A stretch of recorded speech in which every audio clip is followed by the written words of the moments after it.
napapansin sa iyong mga kapaligiran. Kay dumi na ng hangin, pati na ang mga ilog natin. Hindi nga masamang pagulat at malayo-layo na rin ang ating narating. Ngunit masdan mo ang tubig sa dagat. Dati kulay asul, ngayon'y naging itim. Ang mga duming nating ikinalat sa hangin, sa langit, huwag na nating paabutin. Upang kung tayo'y pumanaw man sa iwang hangin, sa langit natin matitingnan. Mayroon lang akong hinihiling, sa aking pagpanaw sana ay tagulan. Gitara ko ay aking dadalhin, upang sa ulap na lang tayo magkantahan.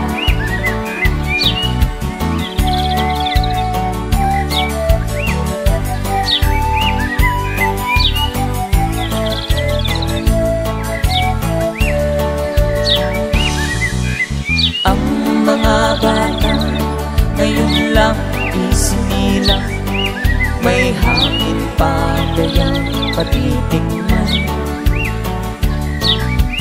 May mga puno pa kaya silang aakyatin, may mga ilog pa kayang lalamuyan. Lahat ng bagay na narito sa lupa, biyayang galing sa Diyos kahit nung ika'y wala pa. Ingatan natin at huwag nang sirain pa, pagkat pag kanyang binawi tayo'y mawawala na. Darating ang panahon, mga ibong gala ay wala na madarapuhan.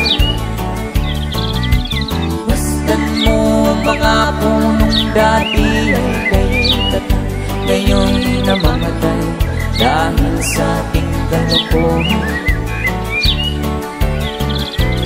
Bakit di natin pag-isipan ang nangyayari sa ating kapaligiran? Hindi nga masama ang pagulat kung hindi nagkakasira ng kalikasan. Mayroon lang akong hinihiling, sa aking pagpanaw sana ay tagulan. Gitara ko ay aking dadalhin, upang sa ulap na lang tayo magkantahan.